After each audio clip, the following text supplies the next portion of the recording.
Thanks, Councillor Grimes. We're ready. Thank you, Rosemary. Good morning, everyone. My name is Councillor Mark Grimes. I'm the chair of Etobicoke York Community Council. The clerk has confirmed we have quorum, so I call meeting 17 of Etobicoke York Community Council to order. Welcome, everyone. Today is the first meeting held with the members of council participating both in person and by video conference. City staff are also connecting to the meeting by video conference as City Hall remains closed. The public continue to participate electronically and can watch the meeting streaming live on YouTube at youtube.com/Toronto City Council Live. I ask everyone for their patience with any delays and technical issues. The clerk staff have connected all registered speakers to the meeting by audio. The list of speakers reviewed online by visiting the Etobicoke York Community Council page, toronto.ca/council, and clicking the speakers box for today's meeting. Before we begin, I want to remind you about the important health and safety measures that we must follow today. All participants must be seated 2 meters apart. Please stay in your designated seat. Do not change seats or sit in another member's seat. When entering, exiting, or moving about the chamber, you must wear a face covering. The chamber washrooms and council elevators are limited to 1 person at a time. The tower elevators are limited to 2 people. Sanitizing kits have also been provided on the desktops. Attendance in the chamber is limited to only those persons who are required for the meeting. A number of clerks, audio, visual, and IT staff are with us today. Any city officials joining us in person today are seated in the public gallery. Members, this is a paperless meeting. The city clerk has provided all agenda materials via CMP and clerk's meeting portal, including any confidential materials. Clerk's IT staff have been available to both in-person and remote participants to help with your devices, which I needed this morning. I would like to remind staff to keep their mics muted with their videos turned off unless they need to answer questions or speak to the committee. This will make it easy for me as chair and for those watching on YouTube to observe members as they participate in the debate on and vote on items. For those members who are joining us remotely, please keep your mic muted unless you wish to question staff or speak to an item, and ensure that your video is turned on.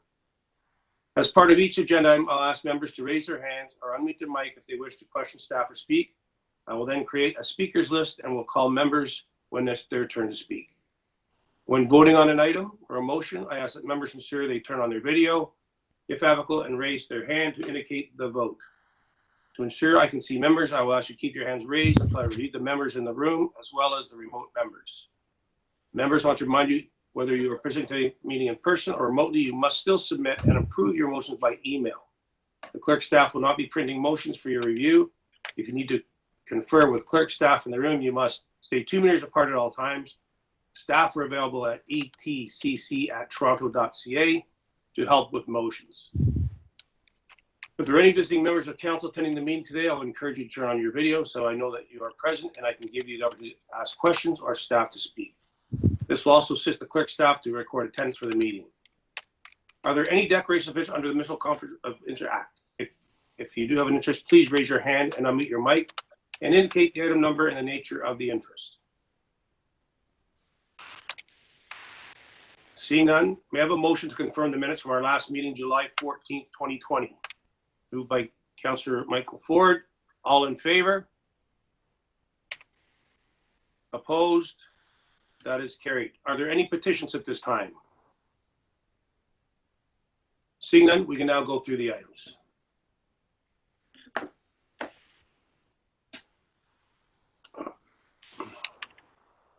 (17.1) Final report 300 to 304, the East Mall zoning bylaw amendment application. We're going to hold that for speakers at 9:30.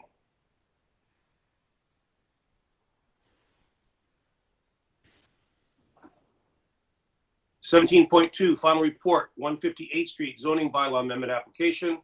We're going to hold that for speakers at 9:30. 17.3 final report 15 Martha Eaton Way zoning bylaw amendment application. We have speakers at 9:30. 17.4 final report 2996 Weston Road zoning bylaw amendment application. We have speakers. 17.5 request for direction report 26 to 38 Bermanthorpe Road and 45 to 49 Bermanthorpe Crescent official plan and zoning bylaw amendment application. We have speakers at 10. 17.6 preliminary report 4161 to 4169 Dundas Street West, and 18 to 26 Earlton Avenue, official plan amendment, zoning bylaw amendment, and removal of the H holding symbol application. 17.6. I will move the staff recommendation. Councillor Ford, can you move the staff recommendation on my behalf, please? So moved, Mr. Chair. Councillor Ford with the staff recommendations. All in favor? Opposed? Carried. 17.7, preliminary report, 8 to 26 Joplin Avenue South, zoning bylaw amendment application. Councillor Ford, can you move the staff recommendations, please? So moved. Councillor Ford with the staff recommendations. All in favor? Opposed? Carried. 17.8, preliminary report, 3199 Lakeshore Boulevard West, zoning bylaw amendment application. Councillor Ford, again, could you move the staff reps? So moved, Mr. Chair. Councillor Ford moves the staff recs. All in favor? Opposed? Carried. 17.9, request to demolish the residential building at 8 Zora. I'd like to hold that down in my name. 1710, proposed official naming of a future park at 4208 Dundas Street West. Councillor Holiday. Councillor Holiday. Thank you, Mr. Chair. Just getting used to the new technology in the chamber. Thank you for that. I would like to move the staff recommendations with my thanks to both the Etobicoke Historical Society and staff for helping put this together. This is Joshua Glover Park. Thank you, Councillor Holiday. Councillor Holiday moving the recommendations before us. All in favor? Opposed? Carried. 1711, encroachment appeal for landscape design at 12 Delroy. We're going to hold that for speakers. 1712, encroachment appeal for proposed fence at 51 Mimico Avenue. I'll move the staff recommendations. Councillor Ford, can you move those for me, please? So moved.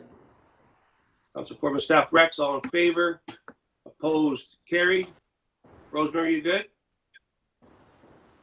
Rosemary? Yes, I am. Thank you. I'm going too fast. No, you're good? We're good. Thank you. Okay. 1713, encroachment approval for the proposed wayfinding signs. Councillor Ford, could you move the staff recommendations, please? So moved, Mr. Chair. Councillor Ford moves the staff recs. All in favor? Opposed? Carried. Strategy to maintain public walkways on a state of good repair in wards 1, 2, 3, 5, and 7. Councillor Peruzza, you want to move the staff recommendations? I can, Mr. Chair, absolutely. Councillor Peruzza moves the staff recommendations. All in favor? Opposed? That is carried. 1715, exclusive right turn lane designation North Queen Street at the Queensway. Councillor Ford, could you move the staff recs, please? So moved. Councillor Ford moves the staff recommendations. All in favor? Opposed? That is carried. 1716, traffic control signals Lakeshore Boulevard West and Silver Moon Drive. Councillor Ford, could you move those recommendations with thanks to staff? So moved. Councillor Ford moves the staff recommendations on 16. All in favor? Opposed? Carried. 1717, introduction of overnight on-street parking permit, 33rd Street. Councillor Ford, can you move the staff recommendations, please? So moved, Mr. Chair. Councillor Ford moves the staff recs. All in favor? Opposed? Carried. 1718, parking regulation amendment, Evans Avenue west of Allen Avenue in the San Remo Terrace. Councillor Ford again. So moved. Councillor Ford moves the staff recommendations. All in favor? Opposed? Carried. 1719, parking regulation amendment, Silverstone Drive between Mount Olive Drive and Langfield Crescent. Councillor Ford. I'll be moving staff recommendations. Councillor Ford moves the staff recs. All in favor? Opposed? Carried. 1720, designation of fire routes amendment to chapter 880 fire routes, 400 Evans Avenue. I believe I have a motion on that. Rosemary, is that correct? No, Councillor, your motion is on item 22. 22, okay. Councillor Ford, you with the staff recommendations? So moved. All in favor? Opposed? Carried. Designation of fire routes to amendment chapter 880 fire routes, 121 Industry Avenue. Councillor Nunziata, good morning. Yeah, good morning. I'll move the staff recommendation. Councillor Nunziata moves the staff recommendations. All in favor? Opposed? Carried. Designation of fire routes, amendment to Chapter 880, fire routes, 4 Superior Avenue, 105 Norseman Street, 137 Norseman Street, 195 Norseman Street, 311 West Mall, 620 Martin Grove Road, 4345 Bloor Street West, 2270 Weston Road, 25 and 35 Connery Court. Councillor Holiday, move the staff recommendations. Oh, sorry, I have an amendment. Rosemary, is that correct? Yes, we'll put it on the screen. Staff asked me to move this. That Etobicoke, New York Community Council adopt the recommendation contained in the report, July 2020. Oh, it just went away from me there. Does everyone see it? All in favor? Yeah. Opposed? Carried. 1723, don't need Clausman nor good. 1723, designation of fire routes, amendment to Chapter 880, fire routes, 389 the Westway, 911 Callaway Drive. Councillor Holiday. Thank you, Mr. Chair. Happy to move the staff recommendations. Councillor Holiday moves the staff recs. All in favor? Opposed? Carried. These items are new business. Motion is required to add them to the agenda. 1724, facilitating a new Etobicoke Civic Center. Kind of a motion by Councillor Pruse to add that to the agenda.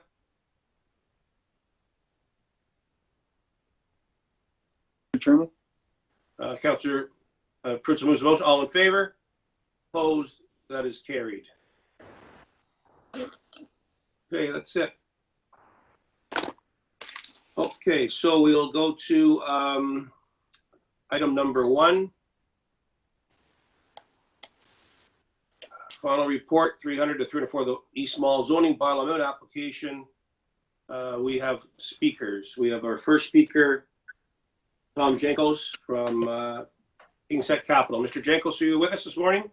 I am, Council Grimes. Good morning. You have 5 minutes, my friend, and you can start your time now. Okay, I'll be very brief. I want to thank Councillor Holiday throughout the application process. He's been incredibly supportive. And I also want to thank planning staff, specifically Louisa Galley and Nicole Ivanoff. They didn't miss a beat during the whole COVID lockdown. They processed the application. They were available and responsive, and it's greatly appreciated by us at Kingset. I'm here to support the staff recommendations. I understand Councillor Holiday has a motion. We're aware of that. We support that motion. And what we're proposing is a mixed-use development that's going to deliver a large new park, a community space, and there'll be a rental housing component as well. And again, I just want to say thank you again to planning staff and the councillor. If there's any questions with me, I'm happy to answer them. Thank you. Any questions of the deputant? Any questions of the deputant? Seeing none, seeing no further speakers. Questions of staff? Seeing none, Councillor Holiday, speak. Thank you, Mr. Chair. I do have 4 motions which I will ask the clerks to present. Motion number 1A is a technical amendment that staff have asked me to add to the recommendations. Concerns the phasing and the way that the recommendations work. Motion 1B is, my colleagues will know, is fairly standard from me. That is to exclude the ability to create on-street parking for future people in that location. There is very difficult to do that in that area, and I do this to ensure that developments contain adequate parking within them. Motion 1C has to do with the Section 37 benefits, and it asks that staff consult with me before finalizing the Section 37 benefits. And the final one, again, fairly standard, my colleagues will know, is that I asked that the ward councillor be involved in the construction management plan because we're working pretty hard to take these to the next level to make sure that communications is strong with stakeholders in and around a construction site of this size, and to make sure that we think about traffic and safety and all of those really important things. And I also will say thank you to everyone involved. This is a very large development along the 427 corridor. Some will recognize the Valhalla Executive Center, office buildings to come down, to change, as we have been seeing along the 427 corridor. 1,000+ units of a mixed-use development, very large in size, but it is a continuation of some of the great buildings that we see there. And I will make one note of something a little different in this development, not radically different, but different. When it comes to community benefits, the applicant has agreed to provide 5,000 square feet of community space. And that's something that we've been talking about in Etobicoke. There has been a difficulty in securing spaces to provide programming by one agency or another to members of the community. And I think that's a little bit different in this, and I commend the staff for working very hard and commend the applicant for working very hard with the staff to come up with a solution that is going to bring a benefit to the community. I think that's exciting, and we'll watch this unfold. So thank you all involved, and I hope that you will support the recommendations that are before you. Thank you, Councillor Holiday. Is there any further speakers to the item? Seeing none, if we can put Councillor Holiday's motion up.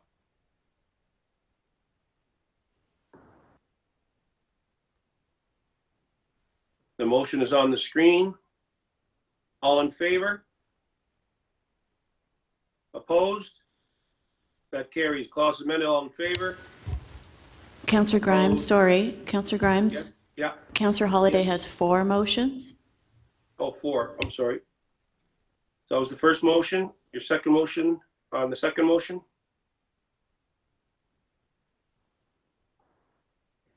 We can put on the screen. All in favor? Opposed? Carried. Third motion.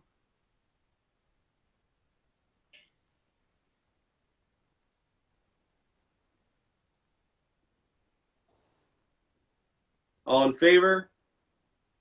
Opposed? Carried. And final last motion, 1D.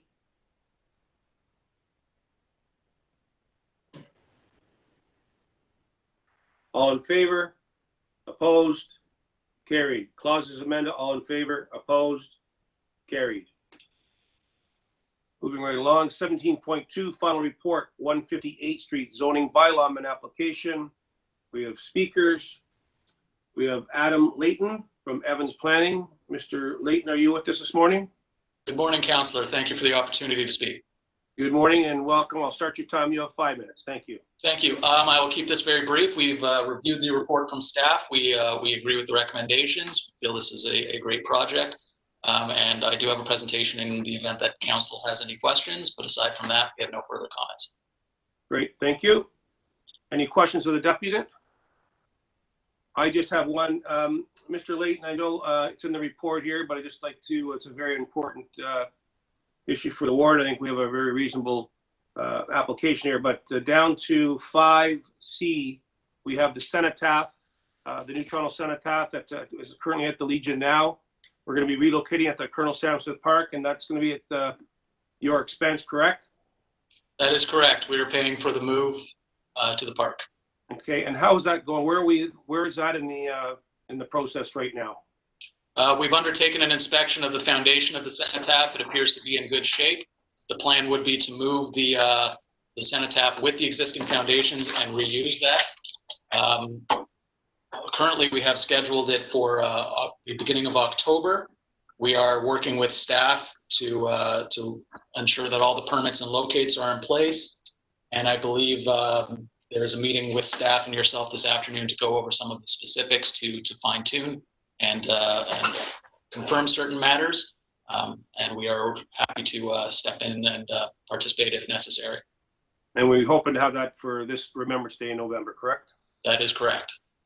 Great, those are my questions. Thank you. Any speakers to the item? I will just speak.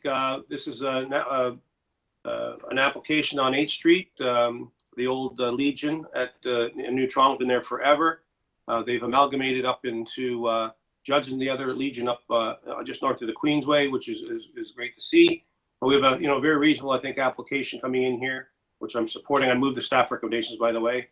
But the big part was working with this developer to save that cenotaph and move it to a home that probably will not be moved in any of our lifetimes. So we have a great setting at Colonel Sampson Park, great backdrop with the Assembly Hall behind it, and it'll be a place that we can celebrate Remembrance Day with the veterans and a beautiful setting. So with that, I ask you to support the recommendations for us. All in favor? Opposed? Counselor Grimes, Counselor Nunziata has a question, Yes. please. Oh, I'm sorry. Councilor Nunziata, question? Yes, thank you, Councillor Grimes. As far as the Legion will not be impacted at all, correct? Just a No, sentence. the Legion is moving. Councilor Nunziata, Yeah, they're if you can moving explain that, because I know that Legions are going through very difficult times right now, financial issues with all the Legions. And a lot of them now are amalgamating with each other because of their financial situation. So if you can just explain the Legion portion of it, because I have a Yeah, passion so for they Legions. sold the, so they Sorry. sold the property, Councilor Nunziata, Right? and the Legion sold the property, and they have joined with the Legion up on Jutland Street, just north of the Queensway in Etobicoke. So they've been at that home probably for a couple of years now at least, and they're very supportive. The Legion's been part of the discussions with the developer and with the city to relocate that cenotaph, and they're happy this is going to happen, and we're really shooting to get this done by this November. So I guess we're going to see a lot of sites in the city where we have Legions that are having difficulty when they're going to be selling their properties and merging with other Legions, correct? You could see that in your ward as well?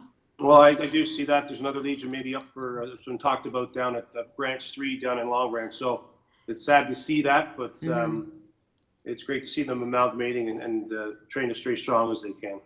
Thank you. Thank you. All in favor? Opposed? Carried. Okay, 17.3, final report, 15 Martha Eaton Way zoning bylaw amendment application. We have speakers at 9:30, and we have Michael Bissett from Blowsfield is our first speaker. Mr. Bissett, are you with us? Good morning, Councillor Grimes, and good morning to Council. Thank you. Good morning, Michael. You have 5 minutes. Thank you. So this proposal is an infill mid-rise new rental housing, purpose-built rental housing project, which would involve also securing rental housing in an existing building on the property. The proposal has over 70% family-sized units, 2 and 3 bedroom units. We've worked hard with staff diligently, both housing staff and planning staff, to address both built form issues in terms of tower building separation and providing for an appropriate sidewalk along Trethewey, as well as housing staff to provide for improvements to the existing building and undertake amenity improvements to the site. Following from 2 community consultations that we had, as well as a tenant meeting and 2 tenant surveys, we've worked with staff. The applicant has worked with staff as well as the councillor's office to provide for several improvements to the property. There will be new amenity spaces in the form of new play equipment, water play areas, a community barbecue area introduced. All the indoor and outdoor amenity space will be accessible to both the new tenants of the site and the existing tenants. As well, there's been improvements, and these comes as part of what was discussed through the community consultations to the existing building in terms of laundry facilities, new security cameras, new lighting in terms of in the parking areas and walkways. The project also contributes through the Section 37 contribution to improvement of parks in the area. There will be a bike station, a bike share station, as well as some funds toward the Community Action Center in the neighborhood. So with that, I would just conclude that we are in agreement with the staff recommendation. I'd echo Mr. Jankos's compliments to staff for working with us through COVID in an efficient manner. And the project's been ongoing since 2017, but we're happy with the result, and we think we've worked well with staff and the councillor's office as well as the community consultation meetings and tenant surveys to have a project that we believe is going to be a great one for the area and bring new rental housing with a lot of new family-sized units. With that, thank you very much, and I'm here to answer any questions. Thank you, Mr. Bissett. Any questions of the deputy? Seeing Councillor Ford? No? Seeing no questions, our next speaker, thank you, Mr. Bissett. Our next speaker, Dennis Rodrigo. Dennis? Hi, With us this morning? good morning. Thank you, Thank you, Councillor Mark. Good morning, sir. Welcome, and you have 5 minutes. Thank you, sir. My name is Dineth Rodrigo. I'm the superintendent of 10 Mart Eatonway, and at the same time, I'm the vice president of the corporation, YCC 446. As the neighbor, like what we feel, it's not a good idea, and I have collected a petition around 100, but I didn't get enough time to collect more because it was short time. But whoever I talk to in our building, 100% of the owners and the residents of the building, we don't like the idea. The reason is our area, the density is so high. In a small area, we already have 3 large buildings. Each building has more than 300 units plus. So it's mean almost 900 units plus. And then our density is so high in this area. And we have existing lot of issues here about security issues. And the density, most of the time now, 15 market and the residents, they are coming to our area, our building, our property to play and into our swimming pool because it's over there, it's already crowded. And now, having said that, now they're going to bring another building right beside it, and it's an 8-story building, but it's going to spread out, and it's going to take their own landscaping, existing pool, and the play area. So, and then they're going to bring more people, like half size of the building, like 155 units, it's going to build right beside it. And so all the land's going to be shrinking. And now I understand the builder, he talks that he's going to bring some small items, but I don't think that's going to solve the problem. So for example, like last year, month of November and October, between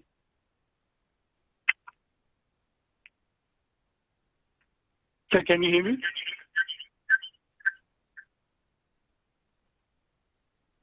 Hello. Oh, okay, sorry. So and also.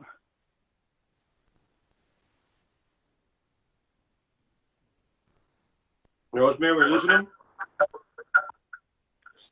Sir, can you hear me now? Yes, we can hear you. Yeah.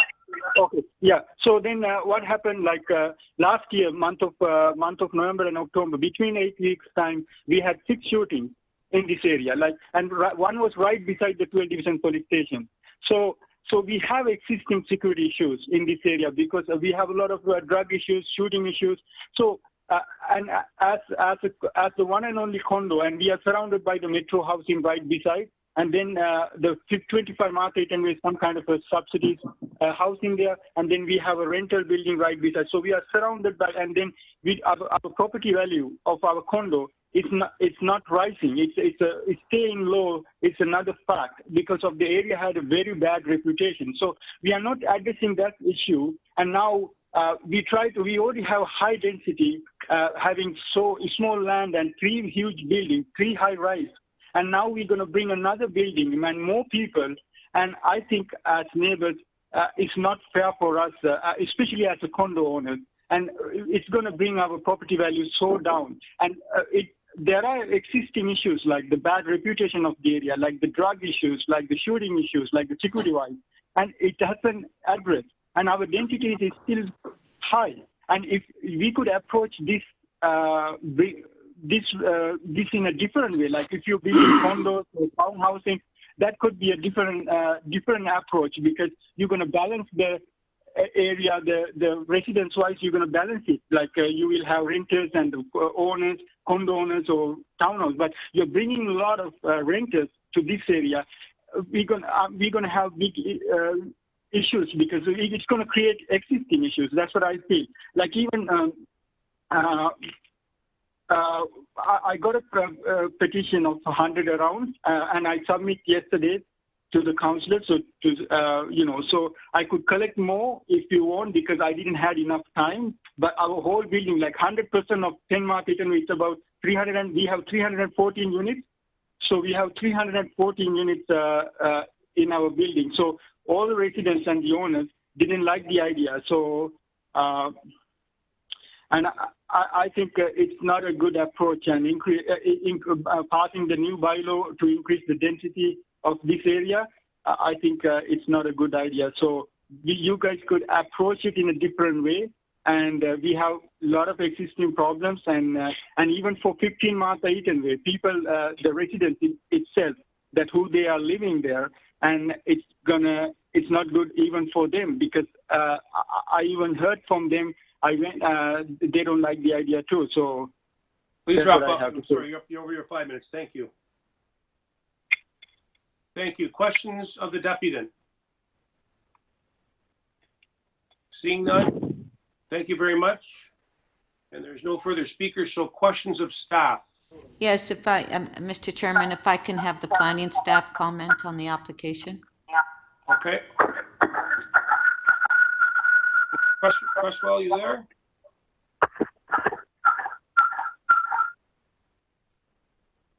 Is someone from planning on the line? Bear with us. Good morning, Sabrina Salatino here. Morning, Sabrina. Hi. How are you? Good morning, Mr. Chair. Councilor Dunn, question? If I can have planning staff just comment on the application and the benefits that we will be receiving from the application that will benefit the community. Yes, through you, Mr. Chair. The lands are designated apartment neighborhoods. These are residential areas which allow for taller buildings and higher densities other than neighborhood lands. It's not intended for significant growth, but for compatible infill, which this proposal does achieve.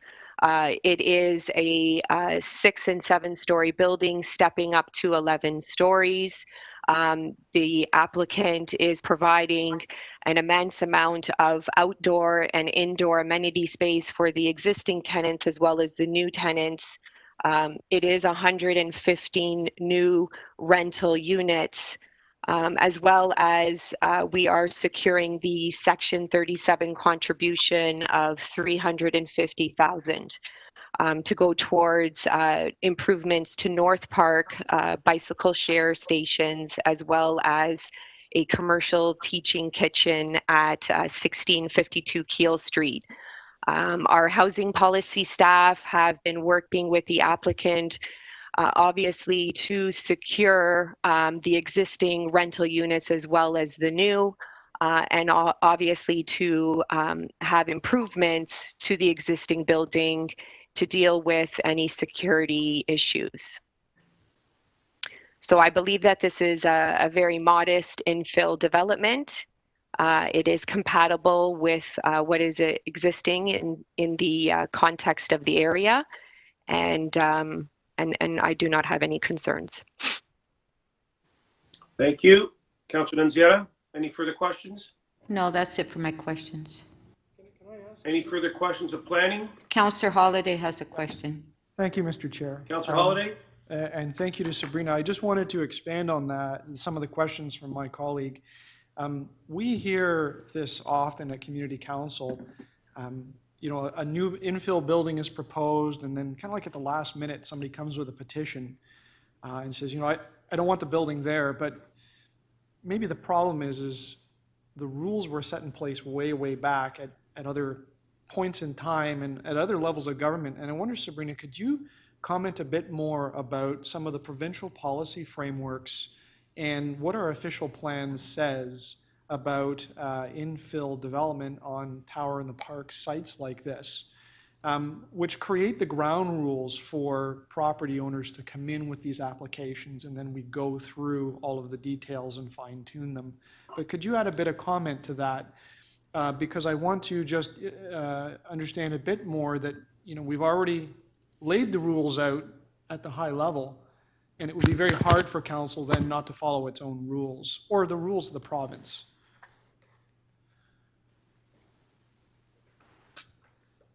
Sure, through you, Mr. Chair. With compatible infill development, we want to ensure good quality of life for the existing and new residents. And based on that, it's about the safety, it's about amenity space, it's about preserving the existing landscaping that is currently on site, providing obviously the amount of sufficient amount of parking and just to build up that community within this area. We know that there is a well community here. All the tenants of all the 3 buildings gather occasionally, and so we want to ensure that that continues to happen with this new development. Would it be fair to say, though, that the provincial policies and our official plan, I won't say encourage, but have mechanisms to permit these infill developments? So, you know, a developer comes in and reads that plan and reads the prevailing legislation, and it says, you know, growth is going to happen in Toronto, and these are the types of places that it occurs. And then you as a planner and a community council and all of the community members involved, you know, start with that opening statement and figure out, yes, this is essentially lawful, and then you fine tune it through the planning process, you know, figure out the height, the number of units, that type of stuff. Is that a fair assertion of the process around this? Through you, Mr. Chair, yes, that is correct. Originally, when the application was submitted, it was for a complete 8-story building. And through numerous conversations with the applicant, we were able to increase the setbacks to the plaza, as well as the separation distance between the new building and the existing building in order to achieve more sunlight and views through the site. Would it be fair to say that if a council refused it, which happens from time to time, and it was appealed to the tribunal, you know, council would have to argue that despite us having all these legislation and official plan and rules that allow these kinds of buildings, we couldn't explain why we refused it. It would be a different scenario if it was something like adjusting the height or the unit types or some fine-tuned detail. But if we flat out said no, it'd be a very hard argument to articulate, because on one hand, all our plans say yes, and on the other hand, we would say no, and the tribunal would look at us and scratch their head and say, why are you doing this? Would that be a fair summary of what the situation could unfold like? Through you, Mr. Chair, yes, that is correct. Through this development, we're also receiving the growing up guidelines, where we're achieving 2 and 3 bedroom units, family size units, again, 155 rental units. So we don't perceive it as being a significant growth for this site. Thank you very much. Any further questions of planning? I have one. Sabrina, I don't think you can answer. Maybe Mr. Cresswell, maybe they'll jump in on this one if he's on here. You know, the city is growing at a tremendous pace, and we have numbers expecting that in the next 20 to 30 years, how many people will be immigrating and coming to Toronto. Do we have those numbers? How many people we expect to be coming to the city in the next 20, 30 years? I saw those numbers at one point. Good morning, Councillor Grimes. It's Neil Cresswell. So to answer your question is, yeah, there are targets that are set citywide by the province for growth, literally across the province, as well as the city of Toronto. So yes, we do have growth expectations in the provincial legislation for the city of Toronto. We are meeting and exceeding those targets.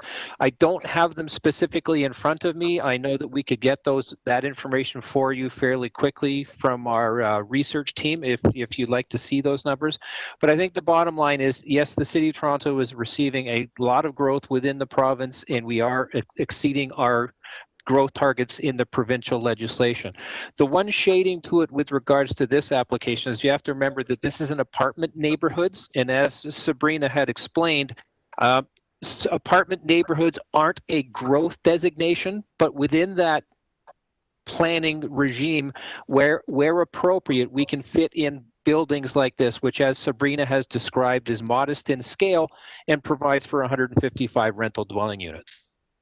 Okay, so Mr. Krause, it's safe to say the next 20, it's in the millions that are be coming to Toronto, correct? I would certainly think so, yes. Yes, those are my questions. Thank you. Speakers, Councillor Nunziata to speak. Yes, thank you very much, Mr. Chairman. This application was submitted in 2017, prior to the last municipal election. And before that, I know that there had been a community meeting. And so in the past 2 years, I have been working with planning and with the applicant, and we have had we've had two consultation meetings where notices were sent to all three buildings. At first glance, and I know this area well, even before the last municipal election. I've represented this area when I was the mayor of York, so I'm very familiar with the area. At first glance, I did have concerns on the existing building that we have at 15 Martine Way, the condition of the building, and hearing from some of the tenants in the building. But through the whole process and the planning process and working with the applicant, and I was very pleased that the applicant was willing, and he is investing a lot of money into the existing building and working with the tenants, and a number of renovations that's being done within the existing building as far as security and any issues that there have been. So that was one of the conditions that I wanted to make sure that the existing building was going to be maintained and, and renovated and cleaned up because of the issues that we've had in the past. And through this application, there is going to be, and if you read the report, security cameras, and there's going to be outdoor amenity space for cooking, a water play, a splash pad, things that the tenants in those buildings were very much in need of, recreation, outdoor recreation, which they don't have now, which will be, which will help all the tenants, including all three buildings, to have community events and to have barbecues and to share the space. And then there's also Section 37 money that's been given to the community. And working and speaking to the tenants in the building at 15 Martine Way, they're very pleased that they're getting upgrades in their building, and the building's being cleaned up. And as well as Councillor Holiday asked a question about infill housing, as you know, there is a need for rental housing in the city. And I understand that, there's some applications that are coming in for condominiums, and then you hear from the community, no, we don't want condominiums, we want rental. Then you get rental, you want condominiums. We need to have a mix, and I support a mixed housing. And for this particular site, I believe that the application, and as that was mentioned by planning staff, for infill housing, that it will provide the needs of the community on housing and for rental housing, and also clean up the area. And I do know that there's been issues in the past with these with the buildings, not just 15, all three buildings. And I'm hoping with a new building and cleaning up and renovating the existing building, it will actually be better for the whole community, and it will fit in quite well with the community. And you'll have a number of amenity privileges that we didn't have in the past. So I will be supporting the application and moving the recommendations that we have before us. Thank you. Thank you, Councillor Nunziata. Councillor, any further speakers to the item? Seeing none, Councillor Nunziata has moved the staff recommendations. All in favor? Opposed? That carries. 17.4, final report, 2996 Weston Road zoning bylaw amendment application. We have three speakers on the list. Our first speaker, Walter Mazzolica. Yes. Walter, good morning, sir. Welcome. And you have 5 minutes, my friend. Good morning, and thank you, the council, for hearing me today. I'm going to first start off with the mental health that affects us all. It may affect your mother, your father, your sister, your brother, and close family. There have been 2 suicides by my neighbors in the past few years. And I contribute these suicides to the mental health and condition of these people living on Weston Road. High factor in this is noise pollution. So noise pollution on Weston Road comes from trucks, cars, motorcycles, modified vehicles, stunt drivers, drag racing, trains, construction, constant planes flying overhead, and Highway 400 and the railway. Now, we have magnitudes more sound, noise pollution than someone living in downtown Toronto. Probably the highest in all of North York, maybe Ontario. This has got to stop. This has got to stop because it's affecting us all. And I don't think this development is going to have any benefit whatsoever to the people of Western Road. Recently, my boulevard was damaged by trucks because we're doing work, and I cannot be constantly calling 311 because the inspectors don't come out to do the fixing. They don't come out to meet with me on appointments. They agree to meet with me. They don't agree to meet. They don't meet with me, and I don't have faith in having to do complaints. I want this development stopped from the get-go.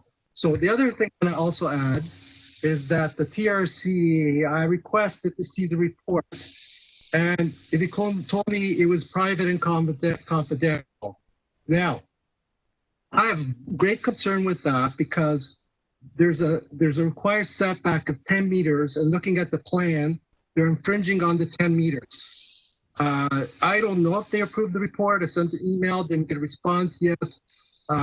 So I'm against that. I'm for green. I hope that everyone sticks to their promise of supporting green. This is right on the Humber River.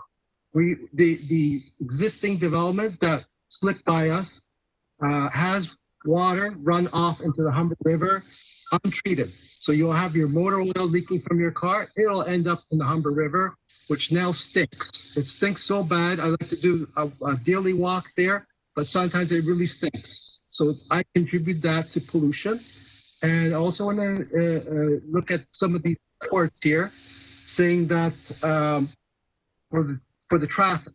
So for the traffic report fails to mention there was a study done where most vehicles we're saying in a high percentile are over the speed limit by a magnitude. So there's a problem with speeding here. We have speeding trucks, we have people racing, we have constant noise that's day in and night. So I really we can't handle more than that, and we have our fair share. Also, the stormwater. Looking at the stormwater, it will be increased. Stormwater will be increased, no doubt. The lot coverage of these houses are believed they're close or over the lot coverage. And if you look at the plan, there's no green on it's all driveway. They don't have the percentage of green that's required in the front lawn. There's so many variances here that they want to accommodate the benefit of the developer, where there's no benefit whatsoever. They've not given us anything, nothing. No, unlike another application we just heard, where they're giving some benefit to the community. There's no community benefit. There's all detriment right here. So I'm against that. And also another issue is that the George Mackenzie Court, cars coming out there, I have headlights flashing right into my living room. I walk out my door, I have flashing lights in my eyes. We're sensitive to light. So that is also a contravention of bylaw 629. Also, this property has been consistently broken the bylaw. We have always had to complain. 311 has and also, as it stands, is not within the bylaw, and not much has been done. Walter, can you please wrap up? Walter, you're over 5 minutes, please. Yeah, sorry. And the other thing I want to mention is there's no environment assessment, and I think if they're encroaching on the 10 meters, I request that there be environment assessment before council approves of this development or any modified version of a development. Okay, thank you, my friend. You're out of time. Thank you. Questions of the deputy? Seeing none. Thank you, sir. Our next speaker, Francesco Mazziata. Francesco, are you on the line? It's me, Walter Matziota. That's my father. Okay.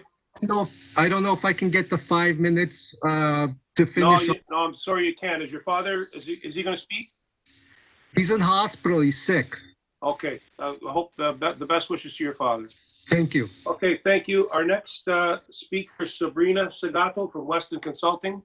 Sabrina, are you on the line? I am, Councillor Grimes. Thank you. Good morning, welcome, and you have 5 minutes. Thank you.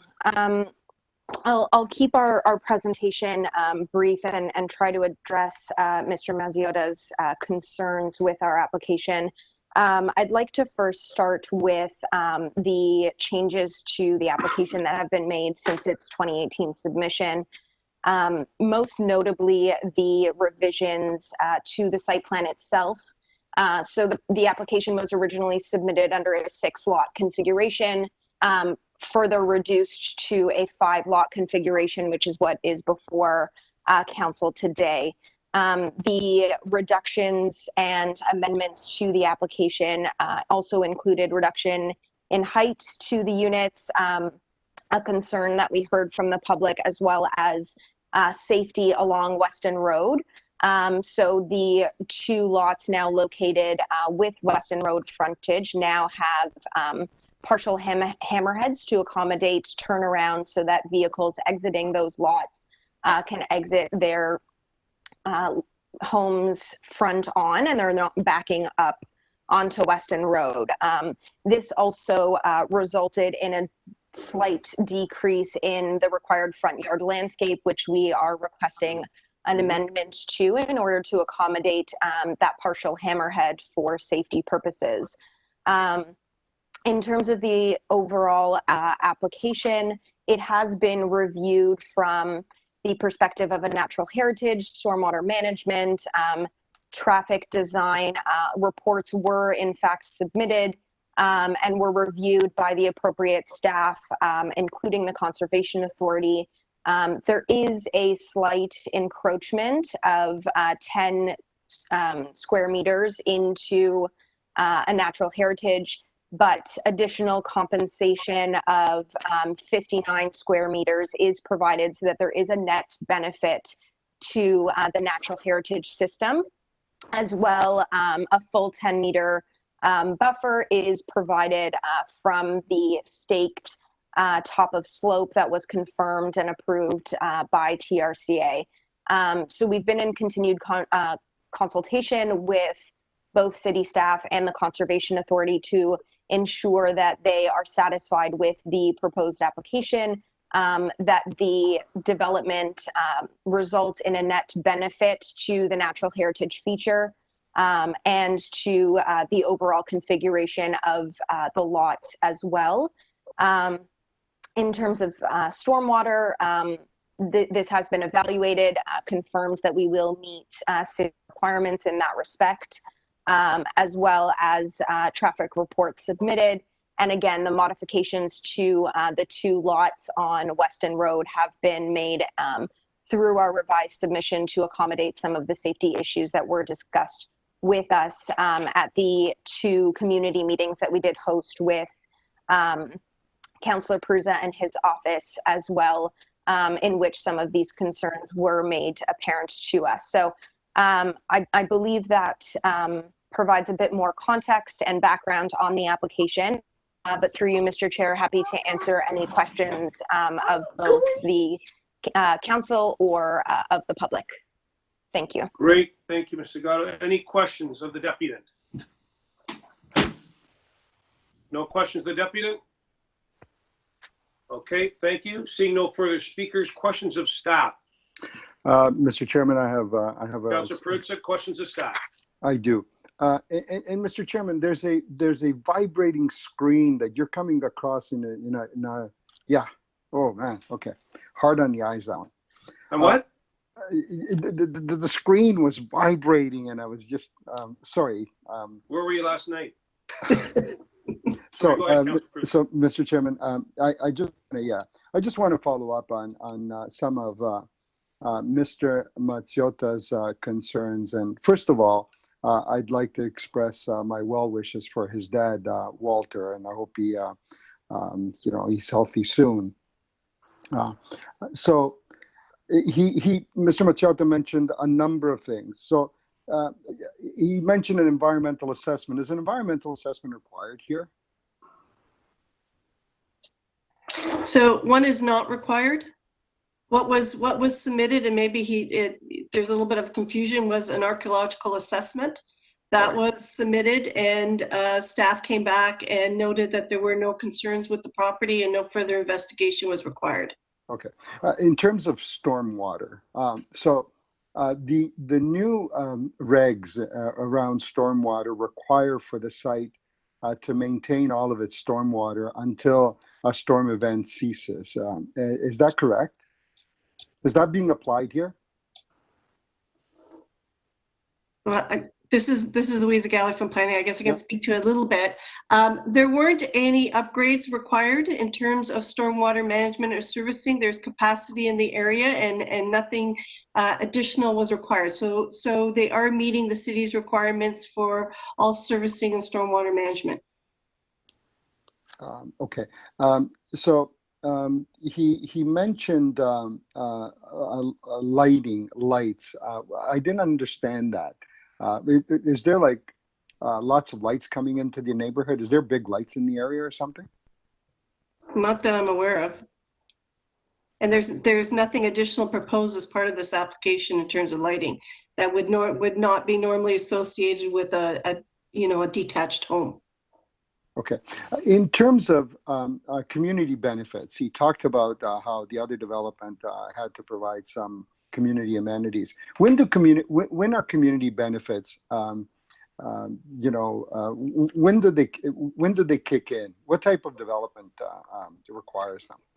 So in our official plan, if you are proposing an additional 10,000 square meters of space, both in terms of height and density, that is when we would apply a Section 37 benefit. That is not the case. This is a modest development in terms of an infill, and it does not meet that threshold. Okay, so community benefits in this instance wouldn't be asked for by the city. That's correct. Okay. There was so it went from 6 to 4. Can you talk a little bit about the encroachment onto conservation lands? What that means? There's a 10 square meter encroachment, and Ms. Sabato talked about there's a 59. Could you explain that a little bit?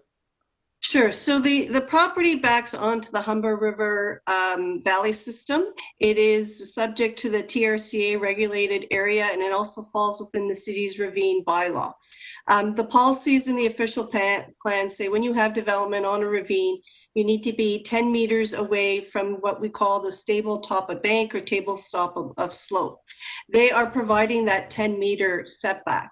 As part of the review of the application, the TRCA has come back and said that anything that is below the stable top of bank is to be conveyed to TRCA and is to be designated open space, and that is what's being done as part of this application. Okay, so in your view, you're okay with what's being asked to be approved today? That's correct. Yeah.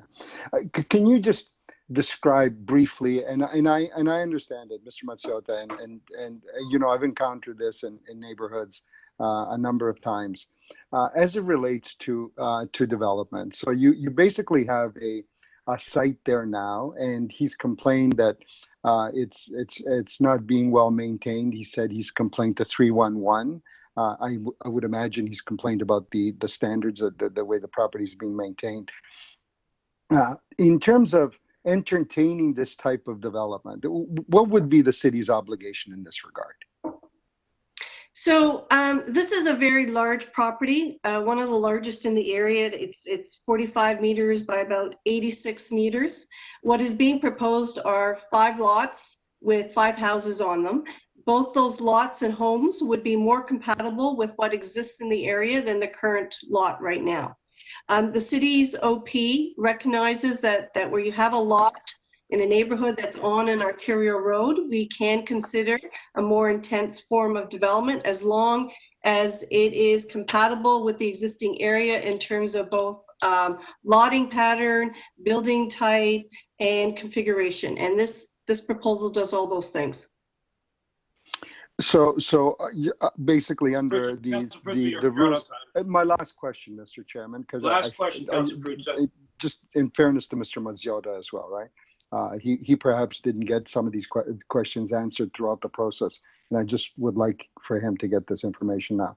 So the question, in your view, this development under the existing city rules, it fits, and you're recommending it.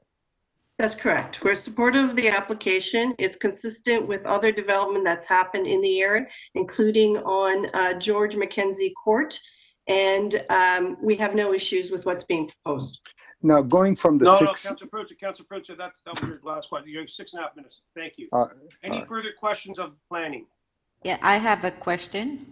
Councilor Nunziata, question. Yeah, just a question. The applicant, following today's meeting, if the recommendation gets approved, that the applicant has to go to the Committee of Adjustment to sever the property into 5 lots? That's correct. So that's the next process? That's correct. Okay, thank you. So what they've applied through here is just the all the zoning standards that are required in order to facilitate the development. They still have to divide the property into 5 lots. So once it goes to the Committee of Adjustment, it's just the application will just be for the severance and that's it, correct? That's correct. Yeah. So what happens if it goes to the Committee of Adjustment and they don't approve the severance? Then I would imagine the applicant would appeal it and it would go through another process. Okay, thank you. Any further questions of planning? Seeing none, speakers. Councilor Perruzza. Yeah, I'm happy to do that very briefly, Mr. Chair. You know, I'm new to this area as well. Councilor Perruzza, moving the staff recommendations? I'm okay with moving the report that's in front of us. Yes, absolutely. Okay. And Mr. Chairman, I'm new to this area as well. I'm kind of like a Johnny come lately to the party here, but there's a number of things that have happened up and down Western Road, and right across from this particular site some time ago. Similar development went in, and when you look at the intensity of this particular development, I wish there were something that was there that one could sort of stand up against and say, hang on, this is not good, or this is not right. When you look at it, the first proposal was, in my view, somewhat intensive. There were six houses there. 6 single-family homes were being proposed. It's since been whittled down to 5. It is a very large lot. I'm glad that some accommodation has been made in terms of being able to deal with the lots that front onto Western Road, in terms of people being able to access those 2 properties, or those future 2 new properties if all of the other approvals are obtained. As far as developments go, Mr. Chair, I wish I could stand with Mr. Mazziota and say, you know what, this is absolutely bad. It can't go in. It's something that can't happen. But that's not true. This is, when you look at the neighborhood, when you look at the area, it's not a bad infill project. These will be very, very, I imagine, expensive homes for the area. That will be, obviously, it will create some, ownership for folks, moving into the neighborhood and the rest of it. But that's part of the reality that's happening across the city of Toronto today, in terms of where real estate prices and how the real estate is continuing to sort of increase exponentially and beyond people's means to obtain it, homes and so on. And having sat through a number of community meetings on this where the applicant showed the development to the neighborhood, and having chatted with a number of people in the area about the particular development itself. As you can see by the number of folks that are here in opposition today, there's a grudging acceptance of change, and it's always difficult to when change comes to an area. It's not easy. People react to it. It's you and I, Mr. Chair, we like things the way they are. We're not folks that all of a sudden can sort of look at a place and say, my God, this, there's going to be more people here. There's going to be a change, and we can't conceptualize that. Then it's difficult for all of us. I get it. But we also live in a city that's growing by leaps and bounds, and there's a bunch of rules set in place that and set by quite frankly by other orders of government beyond us that basically are encouraging growth, and it's and sometimes the growth is happening at a very, very fast pace, but in this area this is relatively modest, and I know that once it goes in and people see it and are able to visualize it, it'll become a permanent part of that neighborhood, and we will find a way to make it work and make sure that all of the other concerns that have been raised this morning are addressed as we go forward. Thank you so much. Thank you, Councillor Perruzza. Any further speakers to the item? Councillor Perruzza has moved the staff recommendations. All in favor? Opposed? That is carried. Moving right along. Our next item, 17.5, request for direction report 26 to 38 Bermanthorpe Road. And so we just lost it there. And 45 to 49 Bermanthorpe Crescent, official plan and zoning bylaw amendment application. We have a couple of speakers. Our first speaker, Valerie Gibson. Good morning, Ms. Gibson. Are you there? Valerie? I'm sorry, can you hear me? Yeah, we can hear you. Oh, you can now hear me? I'm not having much. I'm not very good on the technical things. That's okay, Ms. Gibson. Good morning, welcome, and you have 5 minutes to speak to us this morning. Yes, Thank you. I do. I understand. Thank you, and thank you for this opportunity. You're welcome. Thank you. You're before us. Okay. I live at 38 Burnhamthorpe Crescent, opposite the proposed development area that they want rezoned on the northeast corner next to the United Church. My house is 86 years old. I have lived there for 30 years and moved here specifically because of the green beauty of the area, attractive single-family houses, and I'm an amateur historian, and I take history tours through the village, and because it has a fascinating history.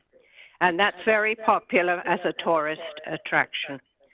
Also, as a lover of nature, in particular trees, especially because of the magnificent tree canopy throughout the village, I am very keen to protect this piece of land. The piece of heavily treed land we're discussing is not just any piece of wasteland. It is a visually gorgeous woodlot packed with ancient trees. Many are 5 stories tall, and it is the attractive entrance to the residential part of the village. The village, by the way, has been in existence for 200 years and probably longer.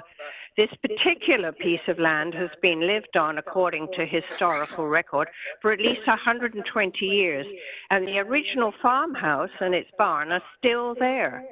The farmer planted a number of trees among those already there when he built the farmhouse 120 years ago. Very tall firs as a weather break to the lake, which was visible from his house at that time.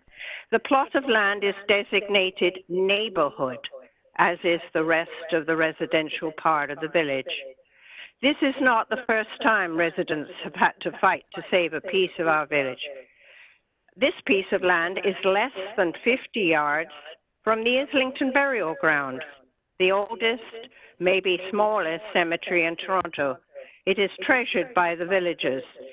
Sadly, it contains the graves and headstones, not only of notable ancestors from the 19th century, but many very young children.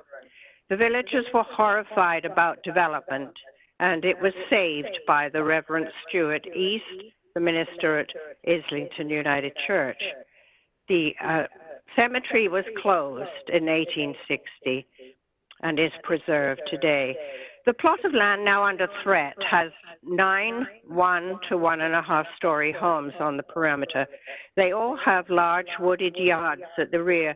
The proposed development wants to destroy the entire woodland area, including all the ancient trees, place 5 large blocks of 123 3.5 story back-to-back stacked townhouses, wiping out the large canopy of trees and all the natural environment. It would mean that possibly 300 people could occupy an area that at present houses less than 20. There are to be no decks, no gardens, no green space. The land, as has been stated in the application, abuts onto the area that allows a dense and entirely different development plan of high-rises, hence the rezoning application. But my point here, it is not in that zone. Abutting onto zoning is not being part of it, and the boundary was set there for good reasons. This is not just about keeping to the planning rules. It is about why they are there and why they should remain in order to protect historical neighborhoods. A city's area of heritage and history, wherever it is, belongs to the people and to their ancestors who constructed and formed it. They are the ones who built this city and areas we live in. They should not be destroyed and lost forever. We have already lost so much of Etobicoke's history and the stories of the people who endured and struggled to survive in order to give us what we have, a beautiful and a great place to live. And we have seen the destruction of old buildings in downtown Toronto, almost totally. And it has been ignored that their health, mental well-being, in order to thrive, human beings require open green space, trees, garden, and clean fresh air. This is something we have learned so much these days in the times of pandemic. And finally, I would say what the Islington residents are asking is not to allow the rezoning, which will certainly result not only in the destruction of a beautiful piece of land, heritage trees, and environment full of wildlife, but will inevitably open the door to making sure the village is open to being lost to history by being decimated by developers. It's a valuable and fast-seeing opportunity to make the statement now that beautiful historical neighborhoods where people increasingly want to live should be protected and preserved as much as possible for future generations to also cherish. Thank you so much.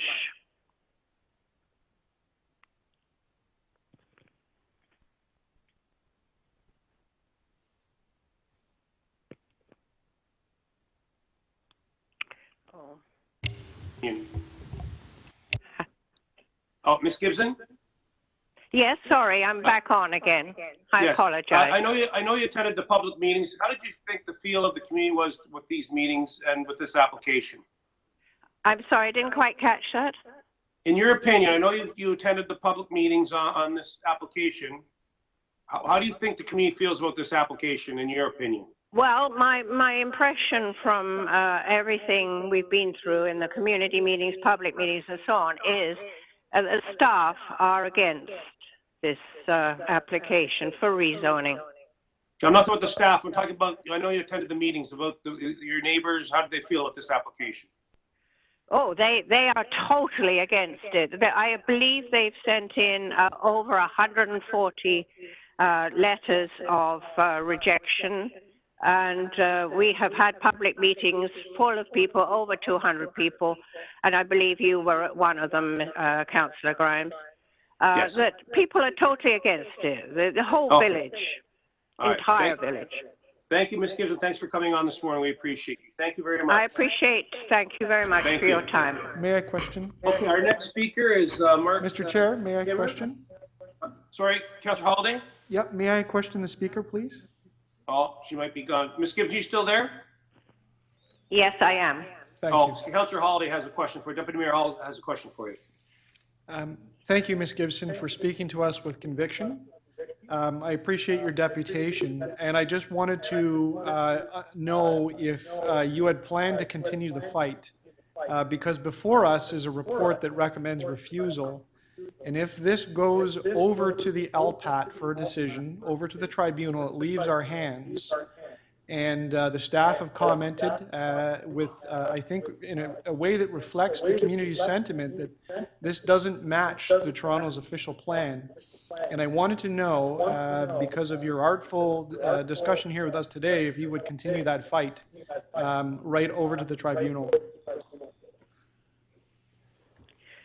I see. I gather, I'm not very familiar with all of it, but I believe it is before the LPAT case 2000-00097. I'm not sure what the developer is trying to do as regards rezoning, but we are obviously terribly opposed to it, and I think I'm hoping very much that the staff endure. Because they do not, they have turned it down twice. So why are we going further and further and further? I know it's the law, but you know, they're fighting against the council and all the people. What is happening? Once again, thank you for speaking to us today and for your conviction on this, and I really hope you keep at the fight. Thank you. Seeing no further kindly. questions. Thank you, Ms. Gibson. Our next speaker is Mark Crimmer. Mark, are you with us this morning? Mark, are you there? I'm sorry to interrupt, but Mr. Cullen had to be called away to another meeting, and he has sent in a Thank you. a Thank you, paperwork. Ms. Gibson. Thank you. Okay, our next speaker, Mark Crimmer, is Mr. Crimmer here. Mark, are you with us?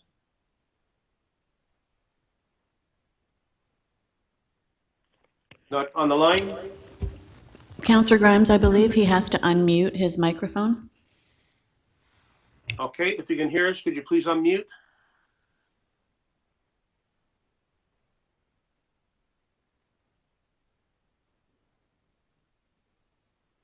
Mark, if you can hear us, could you please unmute your microphone?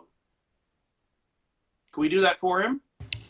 We can see he's connected, but we can't unmute him.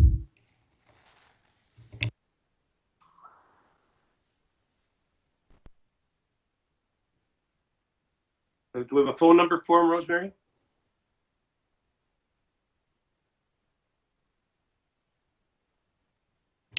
Hello, it's Mark Crimmer. Do you hear me? Oh, Mark, we have you now. Good morning. Welcome. Can you hear us? Thank you very much, Mr. Chair, members of Community Council. I'm speaking, as you may know, I'm speaking, as you may know, on behalf of Chris Grant, who resides at 54 Burnhamthorpe Crescent. And when you ask the question, is the neighborhood opposed? He is also acting as a spokesperson for 140 residents in that nearby vicinity. So there is strong community opposition to the proposed applications.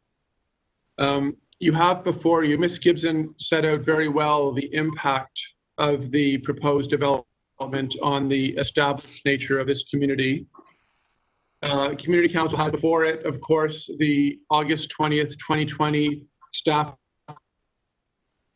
report, which is very to the proposals, noting that they run counter to the provincial policy statement, to the City of Toronto's own planning instruments, and to the provincial growth plan.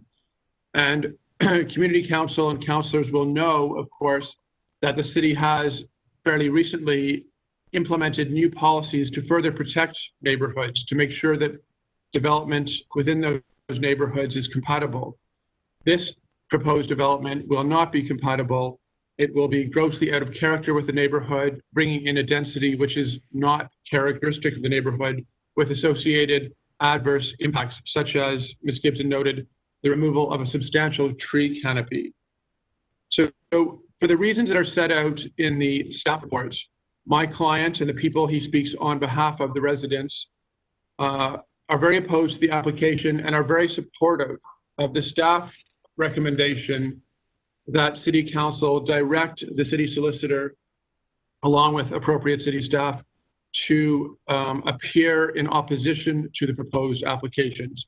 As you will know, this is presently a low-density, generous lotted pattern with 9 existing homes, and it's going to be replaced with a very high-density development, which, as I noted, is not characteristic of the neighborhood.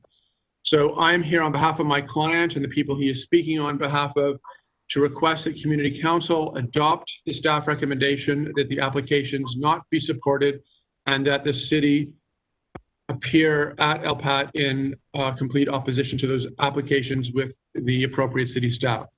Thank you. Great, thank you. Question? Questions of the deputant? Seeing none, thank you. Seeing no further speakers, staff. Questions of staff? I just have a question. Do we have planning on the phone? We do. Hello. It's I'm sorry, Nicole who else? Ivanov Who's from this? Community Planning. Oh, hi, Nicole. Great, how are you? I'm just going to read at the end of the report for the benefit of my colleagues. The proposed pattern of driveways and block size and configuration of lots, dwelling type, height, density, massing, scale, setbacks, and landscaping, open space, among other matters, are not consistent with the low-scale context of the area. The proposal would destabilize the character and established neighborhood and set a negative precedent for future development in the neighborhood. And as such, staff, for the opinion of the proposal's current form, does not represent good planning and is not in the public interest. So I know you stand by that. Can you add anything else to that? This is not even close in planning's mind to being approved. To the chair, that is correct. This is just to clarify an official plan amendment as well. I know it was referenced as a rezoning, but it is in fact as well an official plan amendment and zoning bylaw amendment application, and it is not in keeping with the character of the residential established neighborhood. Yeah, and then this would set a terrible precedent. Is that correct? In staff's opinion, that's correct in terms of the prevailing scale, built form, dwelling type, size configuration of lots and driveways and landscape open space patterns. It is not in keeping with the area and is, in staff's opinion, grossly out of line with the official plan. Grossly out of line. Okay, thank you. Those are my questions, Nicole. Thank you. Any further questions? Seeing none, I will just speak. I will move the staff recommendations. We had a number of meetings on this with the community, and you heard from our planner, Nicole, like this is not even close. So I'm going to be moving the staff recommendations and send staff off to LPAT, and we'll be working with the community to defend planning's position. Again, this is not even close. It's going to set a bad precedent, and I had the chance to hear loud and clear from the community that they are not in favor of this proposal. So with that, I ask your support of the staff recommendations and send staff to LPAT. Any further speakers? Seeing none, all in favor? Can I ask for a recorded vote, Rosemary, please?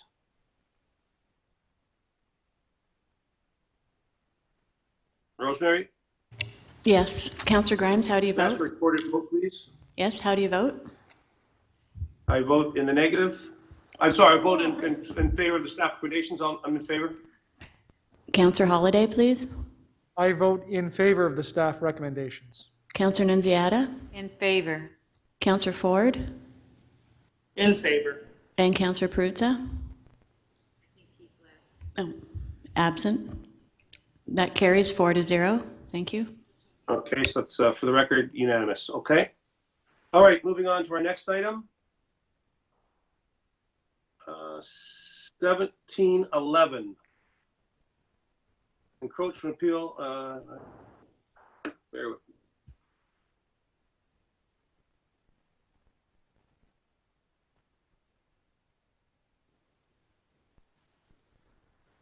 Okay, 1711 encroachment appeal of the landscape design at 12 Delroy Drive. We have a speaker, I believe. Is that Edward Bloomer? Mr. Hi, Bloomer, are this you is there with us this Marisa morning? Hi, can you hear me? Hi. Hi, I'm Marisa Ciolin. I'm here with Edward Bloomer. And I just wanted to thank you, all counselors, for giving us some time to speak today. We'll make this pretty short. I'm sorry, I didn't get your name. It's I'm Marisa sorry, I didn't get your name. Marisa Oh, Ciolin. how are you? Okay, good. So you're Good, you thank and you. Edward together right now? Yes, Edward is sitting beside me. So we're the homeowners. Okay. We've lived So here. go ahead and restart your time. So good morning and welcome. You have 5 minutes. Thank you. Thank you, counselors, for giving us the time. I just wanted to let you know, we just want to give some background. We've lived in our house here for 24 years. We had submitted some photos for this meeting to show you that we kept the exact same layout as we've had for decades.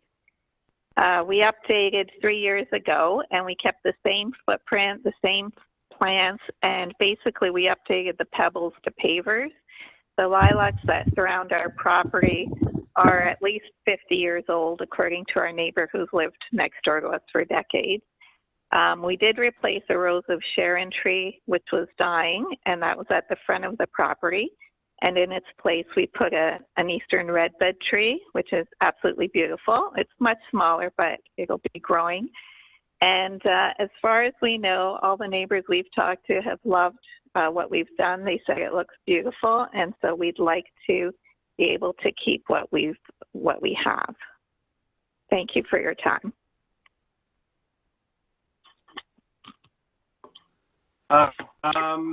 Questions of the deputy?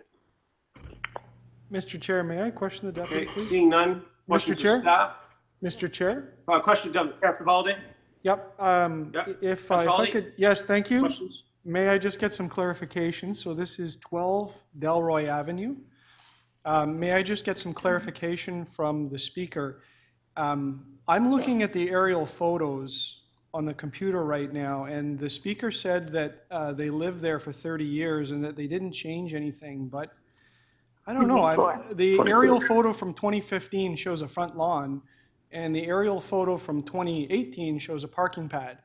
And can I just get some understanding, some clarification on that? What changed? So we never had any grass in the front. It was always pebbles. And so we replaced those pebbles. We actually added a little bit more green space so we could put in some plants. And then the pebbles that were there, we replaced them with pavers. So the report talks about a parking pad. Why do you need a parking pad? Well, we have 3 cars, and we just decided to add the pavers, which we didn't pave over. We just put the pavers in, and to allow for the 3rd car to park so that we were not going out towards the end of the road and stuff with all the cars. Did you consult with the city's transportation department or anyone about the legality of parking a car in front of the house and putting a parking pad? We did not know at the time when we did that. We had remodeled the house, and so once we had done that, like the landscape was all like there was nothing there. It was all dirt and unfinished stuff. So because we had pavers and stuff, we did not know that we were encroaching on the transportation portion of the bylaws. We had landscapers and a contractor, and they didn't seem to think that there was any issue, but we're not familiar with the bylaws, so we kind of relied on their expertise. Okay. That helps me understand why, but you understand that you can't park off of your driveway on the sidewalk or the front lawn. You know that's beyond even what's before us today. That's a zoning issue. What does that? It's yeah, well, okay. Yeah. Well, we can't park on the street, so some of our neighbors have had just put stuff up into their front of their yards and park there. So we did not know that there was a zoning issue or anything with that until they came through and told us, oh, you've already added landscaping and things like that, because we were trying to close out our previous permit, and then they came through and says, oh, you're not allowed to park there, or you're not allowed to have a parking pad, and that was the first we learned of zoning for that. And you understand, I guess, the last part of the report that stands out to me as a counselor is that it says that there's some concerns with the sight lines, if I recall, in the report, near the end of the driveway. So when you're backing out of that parking pad or the driveway, and someone's walking or on a bike, and there might be a danger there. And would you agree that that's a fair assessment? Well, we've been living here for 24 years, and you can actually, like, when we're pulling out of the driveway, we can see through, like, it's not a complete blind spot. And the trees have been, we actually shortened the one that was in the front by replacing it with the eastern redbud, because the ones that were there for the last 20 plus years were even taller, and we've never had any concerns from neighbors. It's a dead end street, so there's not a ton of traffic that comes through on a regular basis, but we've never had any issues prior. Thank you.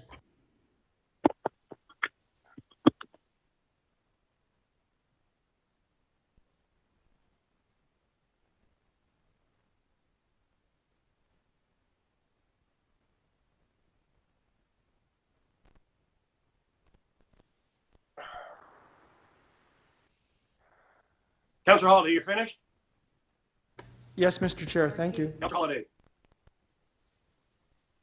Okay, you finished your questioning? Yes, Mr. Chair, I'm sorry, the audio has got a delay on it, but I am finished. Sure. Rosemary, is there any way to put it in front of the house with this, with the view of the house from the front, from the street? If you give me a second, thank you. Okay, thank you.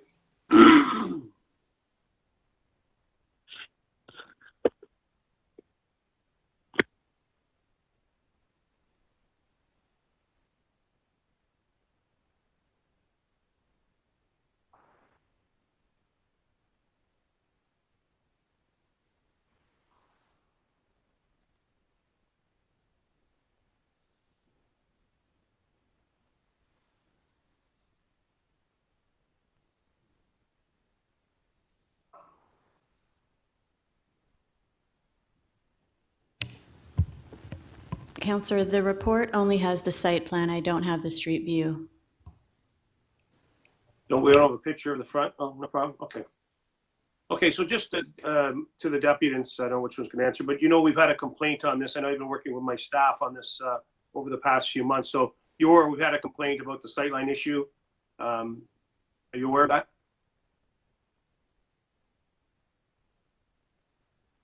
So, are they still there? Yes. No, sorry, I didn't know if you were talking to. Yeah, so yes. You're aware we had a complaint. We don't go looking for this stuff, but you had a complaint from the neighbors on the sight line? Mm-hmm. No, we have not.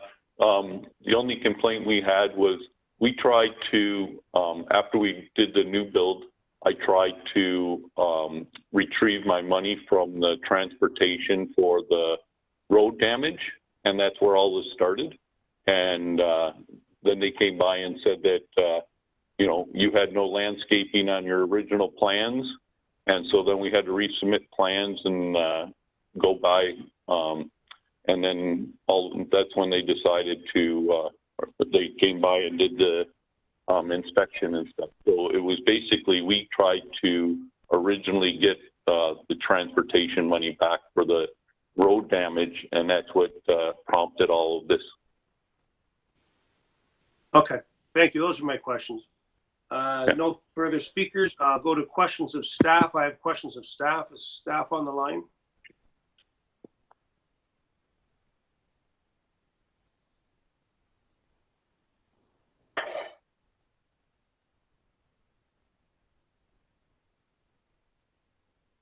Do we have staff on the line? Can you hear me? Barely, yeah. Can you hear us okay? Yes. Mr. Chair. Mr. Sabrina, how are you? I know you're very well versed in this this encroachment. How far does the encroachment go up the property? It abuts the street, the traveled portion of the roadway. But how far does it go up to the house?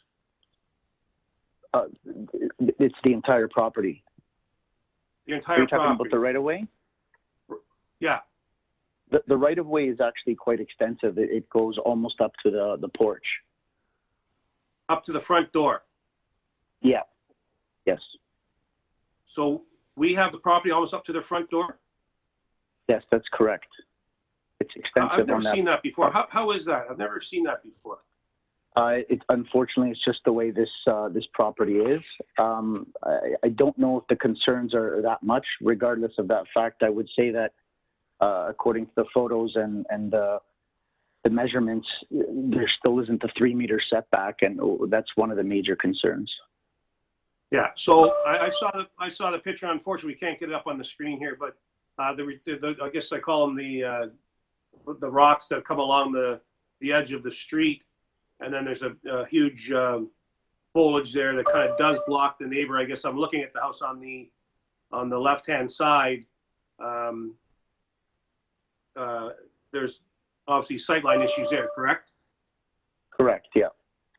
So if I move to remove the rocks along the road and cut that vegetation down, and I let the extended walkway, would that be something you could support? You probably couldn't support it, but I have a motion that says the Etobicoke Community Council approve the appeal of the extended walkway and deny the appeal of the retaining wall and vegetation height. Would you understand what that meant? Yes, I would. If it was deemed a walkway, I think the issue would that be if there was a vehicle going to continue to be parked there, would be the issue that transportation services would have. Okay, so I thought I heard the difference say this is all permanent now. They removed that, and it's a. What's Councillor the material Grimes, it's on the screen. It's on the screen. I can see it now. What's the material it is now? Material on the roadway. Where are the cars parked? Can you see the picture, Marco, there on your screen? Yes, I can. It's on pavers. It's on. That is what is said to be the walkway. It is the right of way, but it's an extended walkway. Okay, and the extended walkway. So that's parking pads are illegal in Etobicoke, correct? Correct. Yeah. Okay, so if I move to approve the appeal of the extended walkway and deny the appeal of the retaining wall and vegetation, you would know what that motion meant. You would know, and you'd be able to direct the applicants what to do. That motion's good enough? Any other wording I would need in there? I think it's appropriate just to add something along the lines of that transportation would have final say over comments or any issues, just to make sure that it's safe and well maintained. Okay. So Rosemary, could you add that? Rosemary, you have my motion? Yes, give me a second, please. Okay. And Marco, could you just repeat that one more time? Yeah, just something along the lines of that, transportation has final comments on the site To the plan. satisfaction of the transportation. Yes, we would require new site plans for this to show the required setback of the stones in the retaining wall as well as the vegetation. Okay. Okay, I'm going to have staff add that to my motion. Any further questions? I'm sorry? Sorry. Sorry, so what would we need to do? Oh, no, sorry. I'm sorry. You can't speak anymore. I'm sorry. May I speak, Councillor Grimes? I will be in contact with your office. Councillor Grimes, may I speak briefly? Just 1 second, Councillor Holiday. Is there any further questions of staff? Seeing none. Okay, Councillor Holiday to speak. Thanks. I was sorry to hear that the residents sounds like received some bad advice, and I forgot to ask, who the name of the contractor was, because we see this at community council all the time. People build things for clients. I don't know if they got the direction from their client or not, but it doesn't look like they went and got the permit to do the landscaping in the front, and that would have resolved it right away. So I'll put a plug in for Marco's team. Normally you go in with some drawings and you say, can I do this? And they'll tell you yes or no before you do it. So the residents obviously weren't told that they had to go do that, or they didn't know. And unfortunately, it comes before us. And we had two things. We've got this issue with the landscaping, and then we have a safety issue. I hope that the homeowners contact your office, Councillor Grimes, because you've got a great team and they can navigate them through there. And I think, as you know, the residents would know that this community council needs to deal with safety matters, and I think you've got something lined up for that. The only other comment I would make, just because it doesn't sound like they've been given good advice through all this, is that in Etobicoke, we don't allow front yard parking pads. And if you build a sidewalk and you park your car on it, and I know people do it, it's still not legal.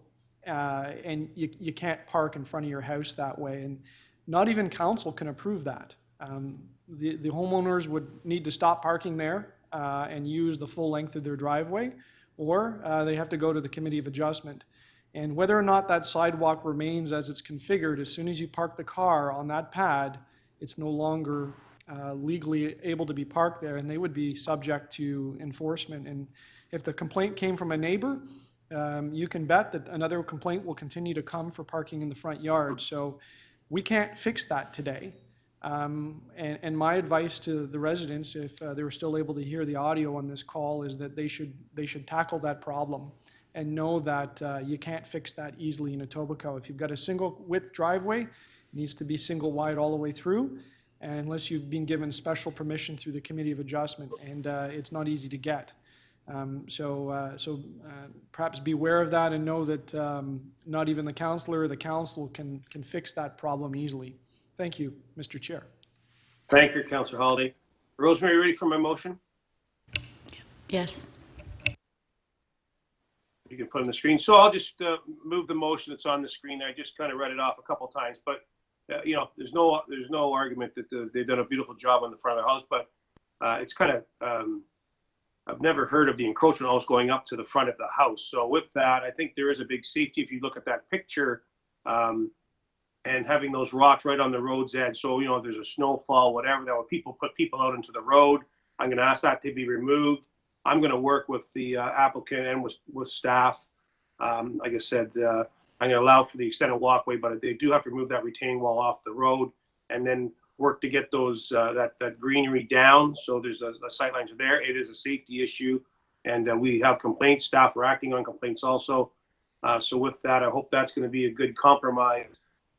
But I will work with Mr. Sabino and the applicant to come to a good solution here, hopefully. But again, as Councillor Holiday stated, front yard parking pads are not permitted in Etobicoke, and they're very hard to get. If you could even get it at the Committee of Adjustment, I wouldn't recommend going that route. But if we can work with transportation staff further, because I know we've done a lot of work on this file. So I'm asking you to support that. And with that, my motion will be on the screen. I have a question to Councillor Grimes. Oh, sorry, Councillor Nunziata? Yeah, so Councillor Grimes, so with your motion, the applicant is aware that if it is front yard parking, that there would be an annual fee? It's not front yard parking. It's going to be an extended walk. So there won't be an annual fee on? No, not that I know of, no. Okay, my motion's on the screen in a minute. The motion's on the screen. All in favor? Opposed, if any? That carries. Thank you.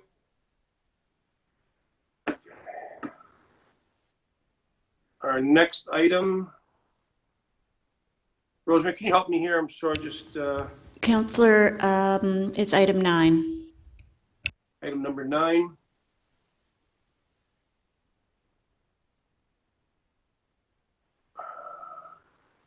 Request to demolish the residential building at 8 Zora Street. I held the item. I would just like to, is there any questions of staff?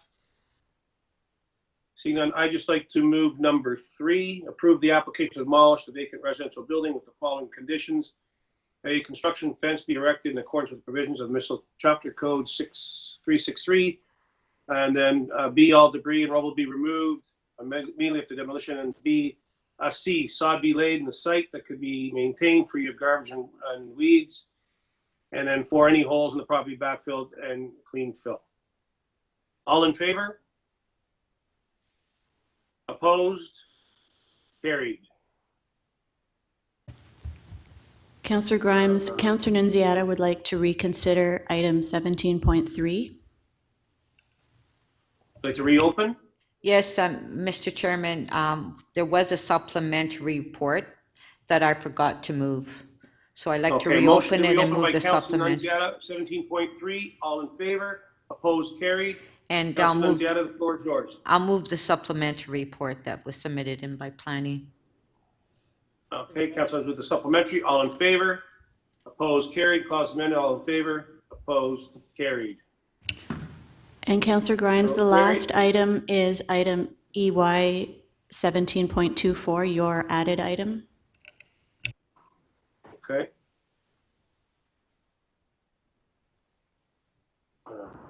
So facility a new Etobicoke Civic Center. Staff asked me to add this to the agenda. Request the chief planner, executive director to initiate and bring forward a zoning bylaw amendment for the new Etobicoke Civic Center to facilitate development that is emerging on the former 6 Point lands. Everybody okay with that? All in favor? Opposed? Carried. On to the bills, Madam Clerk. Yes, we can display them if you give us a second. Okay.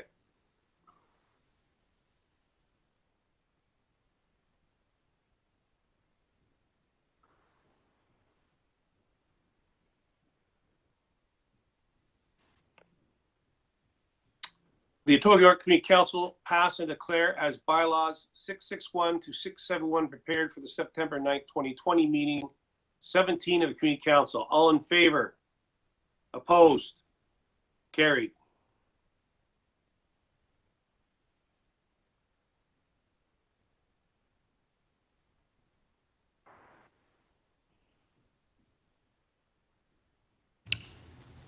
And the confirming bill, please. And the confirming bill, the Etobicoke York Community Council pass and declare as bylaw confirmatory bill to confirm to the legislative proceedings of the Etobicoke York Community Council acting under delegated authority at meeting 17 on September 9th, 2020. All in favor? Opposed? Carried. And that is it, Madam Clerk. Yes, thank you. Thank staff in this trying times. Thank you to our clerks and to our awesome staff working from some people in chamber and some people. So thanks very much. And Councilor Prutz, if you can still there, maybe you should get some high-speed internet. Motion adjourned by Councilor Ford. All in favor? Opposed? Carried. Thank you, everybody.